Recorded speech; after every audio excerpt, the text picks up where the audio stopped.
A palestra de hoje tem como tema valorização à vida, suicídio não. Lembrando, estamos no mês de setembro, setembro amarelo. Nós sempre utilizamos o mês de setembro para falarmos do suicídio, desta necessidade de observarmos cada um de nossos irmãos, para sabermos até que ponto nós podemos colaborar com eles, para que não tenham estes pensamentos de eliminar-se, de aniquilar-se. Nós vamos iniciar com o livro Vida, de Joana de Ângeles. Ela explica para nós que vida é o conjunto de propriedades e qualidades onde animais e plantas se mantêm em plena atividade orgânica. Este período se desenvolve entre o nascimento e a morte. Então, isso é vida. Joana diz para nós que o objetivo da vida humana é realizar progressos. Cada experiência de vida para nós é o nosso patrimônio, patrimônio de crescimento mental e emocional. Isso faz parte do nosso espírito, é isso que nós levamos quando vamos para o mundo espiritual e trazemos quando reencarnamos. É o que nós temos de bens preciosos para o nosso espírito. Este patrimônio, ele vem então para que tenhamos lucidez e para que possamos alcançar as vivências e as experiências para estarmos em contato com as leis divinas. Joana de Ângeles afirma que cada um de nós deve trabalhar pelo bem geral, mas nós só conseguimos fazer isso quando nós despertamos para a grandeza do amor. Quando nós realmente entendemos o que é amar, nós conseguimos trabalhar pelo nosso bem e pelo bem geral. Ela ainda diz que nós precisamos lutar para conquistarmos a nós mesmos, superando a nós mesmos, enfrentando as dificuldades com alegria e até mesmo com gratidão, sabendo que as dificuldades que nós encontramos no cotidiano das nossas vidas são os degraus de ascensão para o nosso aprimoramento. Ela diz: ninguém vem à Terra para sofrer, mas muitos passam por complexos perturbadores. Nós estamos encarnados não é para sofrermos, nós estamos aqui para repararmos, nós estamos para aprender novas experiências, nós estamos para desenvolver aptidões, nós estamos para crescer interiormente. O mentor, ele ainda afirma: nós estamos encarnados para perdoar, para amar e para avançar dia após dia. Então, os problemas que nós encontramos nas nossas vidas, estas provas e estas expiações, elas são necessárias para que possamos avançar, para que possamos nos aprimorar, aprender a cada dia com tudo que nos envolve. Mas, em decorrência destas tribulações, destes problemas, muitas pessoas fraquejam, muitos se desesperam. Existem problemas variados, como problemas de relacionamento amoroso, dificuldades financeiras, para crianças e jovens, bullying, negligência doméstica, agressões e tantos outros problemas envolvendo também vícios e questões psíquicas que levam as pessoas a um desespero que não tem tamanho. E, de repente, esta pessoa se vê sozinha e com um problema que ela não consegue solucionar. Um problema que a aflige tanto e tanto que ela pensa na morte. Ela pensa em acabar com a própria vida, exatamente porque ela acha que quando ela acaba com o corpo físico, ela destrói o corpo físico e ela consegue eliminar esta consciência para sempre. Ela acha que a morte é um fim libertador. Mas eu pergunto, será que acabando com este corpo físico, eu acabo com a Paula, espírito imortal? Não. Se eu destruir este corpo físico, o meu espírito, eu, Paula, espírito eterno, ainda estarei viva, mas agora com outro problema muito maior, que foi o da transgressão da lei divina. Então, o suicídio é o ato de matar a si mesmo. É um problema de saúde pública porque acomete no mundo todo em torno de 800 mil pessoas. E eu digo, isso não está relacionado à faixa etária ou mesmo nível social. Crianças pensam em suicídio, idosos pensam em suicídio, ricos e pobres, negros e brancos, independente da idade ou do credo, as pessoas pensam em suicídio. Então, é um problema de saúde pública e nós precisamos falar mais sobre isso para que possamos evitar ao máximo.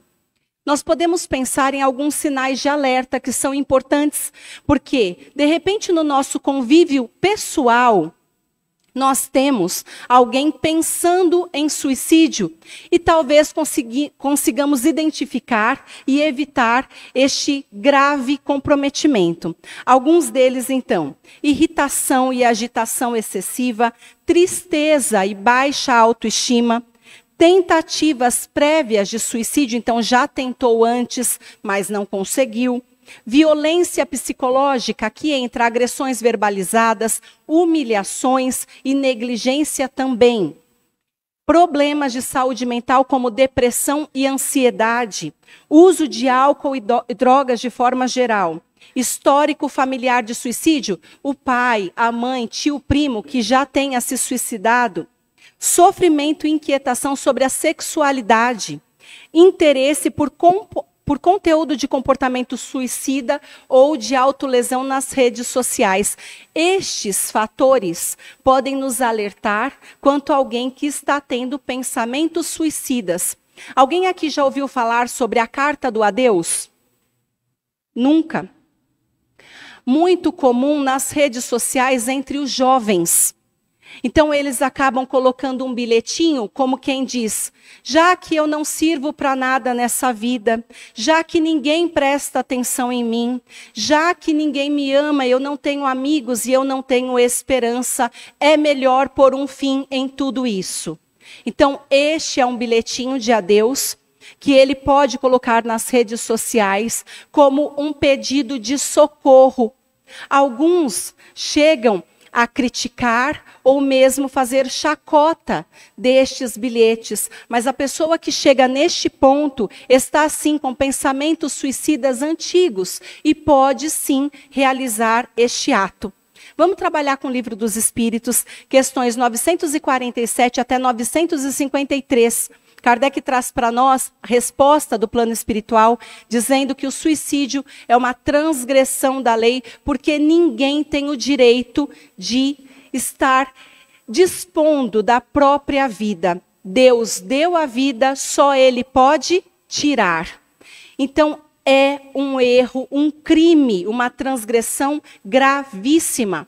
Kardec diz que as consequências são variadas, mas a pena depende da consciência do mal cometido. Então, dentre nós aqui que estamos compreendendo tudo isso, que é uma transgressão da lei, que eu vou me comprometer muitíssimo com todos os planos que foram traçados na espiritualidade e eu não consegui cumprir, tudo isso sendo um crime, se eu cometo suicídio, eu terei uma punição muito mais grave do que aquela pessoa que está andando lá fora na rua e que nunca ouviu falar sobre imortalidade da alma, sobre provas e expiações, sobre comprometimento com os familiares, etc. e tal. Então eu serei muito mais punida. Todos aqueles que cometem o suicídio passarão pelo desapontamento e todos terão que expiar o mal que foi cometido. Kardec ainda fala para nós que os efeitos na morte violenta também são gravíssimos, porque o cordão fluídico, no momento desta morte, ele está em plenitude das suas forças. Imaginemos que eu, Paula, ainda tenho 30 anos pela frente e que este corpo físico não tem nenhum tipo de doença está com saúde plena, muita vitalidade, o meu cordão fluídico, então, que une o meu perispírito ao meu corpo, está forte, robusto. Se eu cometo o crime do suicídio, eu vou romper este cordão e aí será uma morte violenta. Ele diz que, por causa disso, vai ter o prolongamento da perturbação espiritual. O suicida pode sentir todos os efeitos da decomposição do seu corpo, angústia e terror. Este estado pode persistir pelo tempo em que ele deveria estar encarnado. Eu falei que eu tinha quantos anos de vida? 30. Então eu vou padecer por mais quantos anos? 30 anos. Então é gravíssimo. No livro Céu e o Inferno, Kardec explica que o suicida, ele sempre será responsabilizado, mas aquele que de alguma forma incentivar alguém ao suicídio responderá por homicídio.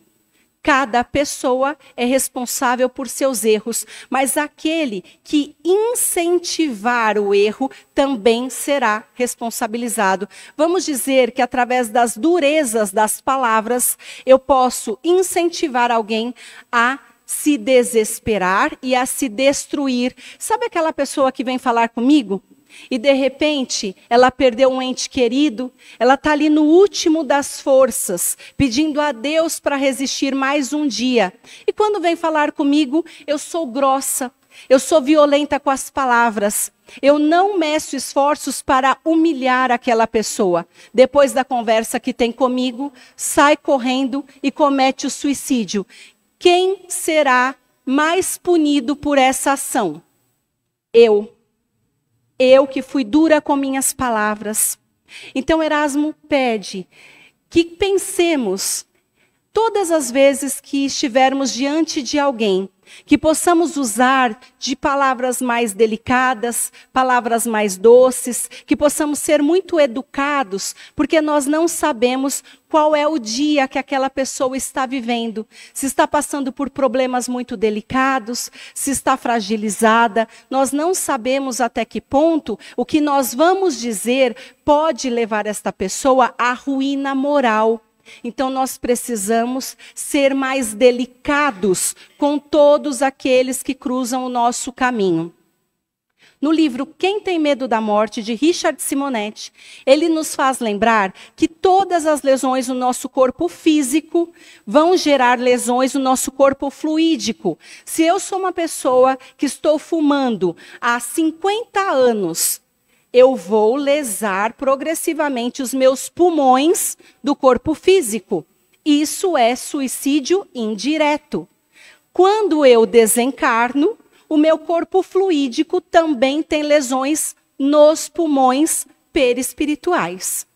Então, o corpo espiritual também estará com lesões. Ele ainda nos lembra que a inconformação e o desespero dos familiares, fruto do complexo de culpa diante de um parente que desencarnou por suicídio, pode agravar os padecimentos do recém-desencarnado. Então, o que nós precisamos neste caso é de oração, que será como um bálsamo confortador para aquele que perdeu o seu ente querido e também para aquele recém-desencarnado que deve ser visto como um verdadeiro paciente. Ele lembra que o sofrimento é severo aprendizado, habilitando-o a respeitar a vida e a se voltar para Deus. Porque diante de todos os nossos problemas, nós devemos nos virar para quem? Sempre para Deus. É Ele que envia a solução, é Ele que envia a luz para que possamos raciocinar e estejamos diante das soluções destes problemas diários que nós enfrentamos. Nós podemos trabalhar também com o livro da Joana de Ângeles, Após a Tempestade. Ela vai falar para nós que o homem é fadado à aventura e à plenitude espiritual.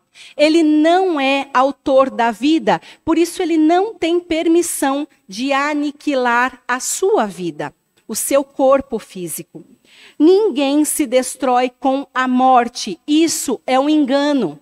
Ela diz que são suicidas. os sexólatras, os viciados, aqueles que ingerem tensão e ódio, aqueles que alimentam paixões deletérias e enfermidades imaginárias, assim como os ociosos e os pessimistas. Todos estes serão considerados suicidas. E vocês perguntam, por quê, Paula?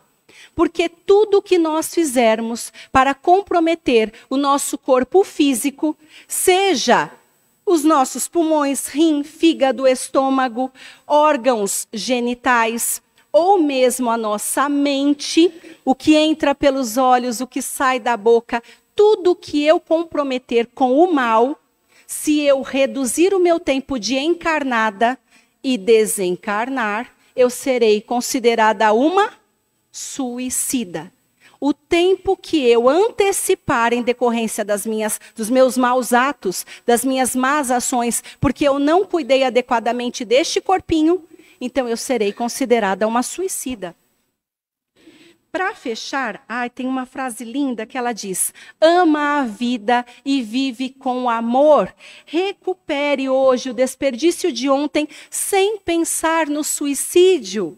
Se as dores parecem insuportáveis, lembre-se de Jesus na suprema humilhação na cruz e sempre acreditando em Deus.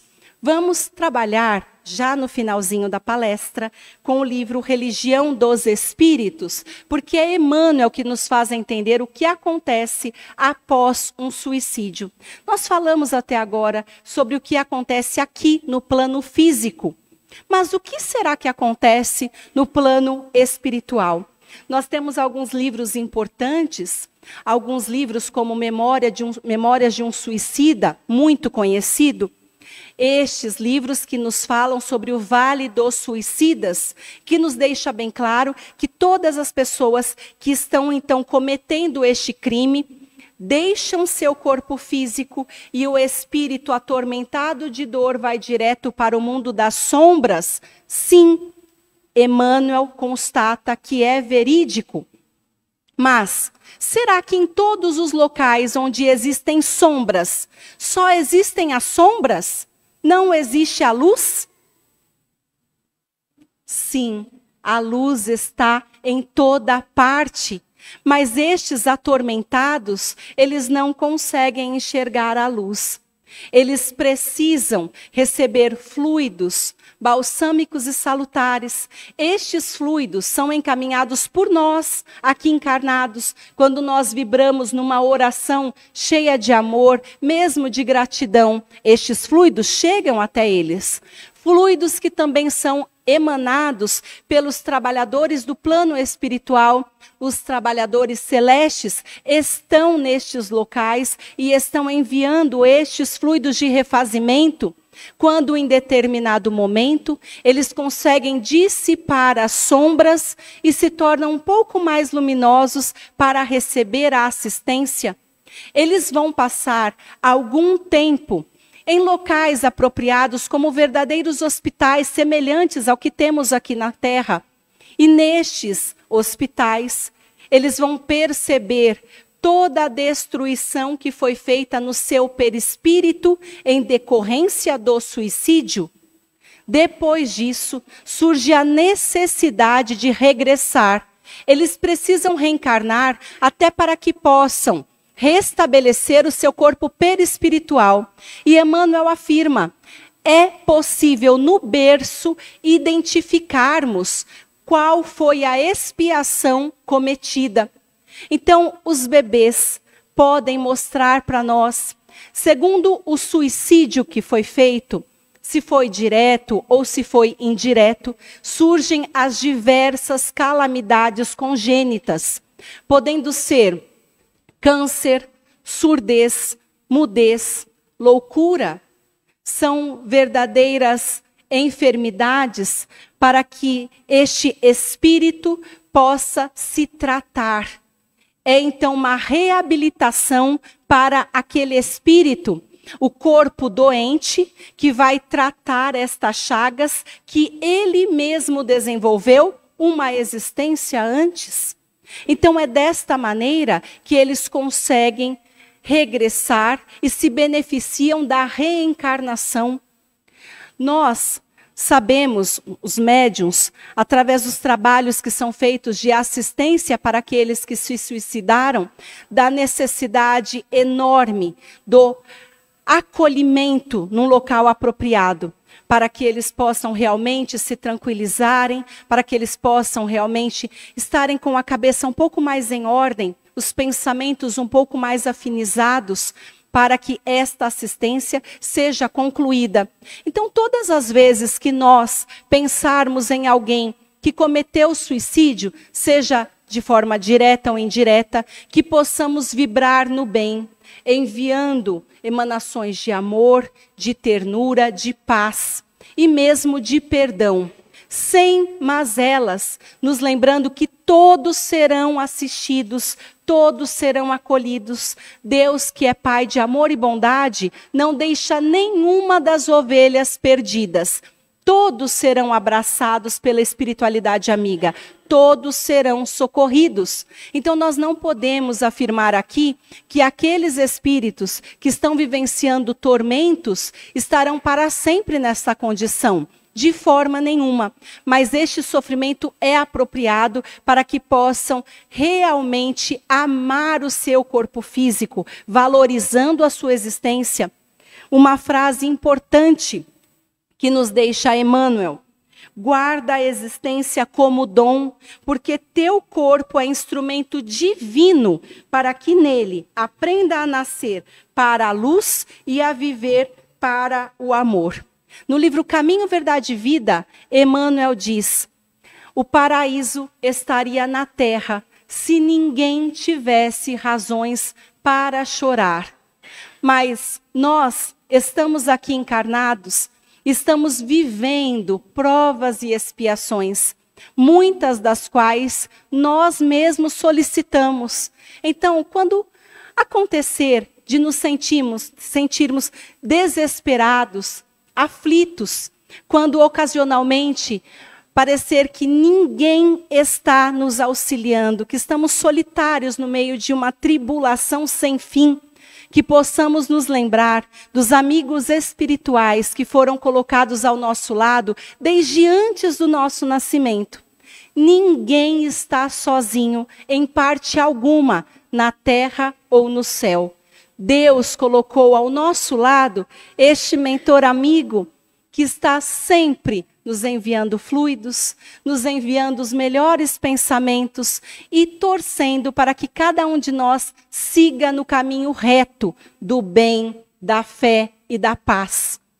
Que possamos nos lembrar de Deus que é Pai e que todas estas provas são necessárias ao nosso aprimoramento. Se recebemos estas provas, é porque nós temos condições de suportá-las e de superá-las. Talvez outra pessoa não conseguisse fazer, mas você consegue. Por isso, Deus permitiu que você passasse por elas. Tenhamos fé e calma diante dos tormentos de nossas vidas, sempre pensando na vida que preenche e encaminha. Eu agradeço a cada um de vocês pela oportunidade que tive de trabalhar com a espiritualidade de luz. Para que possamos finalizar a palestra, por favor, me acompanhem na prece. E neste momento, Pai, nós pedimos por todos os nossos irmãos que desencarnaram por causa do suicídio. Nós rogamos a assistência destes emissários de luz para que possam enviar os nossos fluidos de carinho e até mesmo de gratidão, que eles possam ser encaminhados a todos estes irmãos que falharam, Pai, e que estiveram transgredindo sua lei divina. Graças a Deus.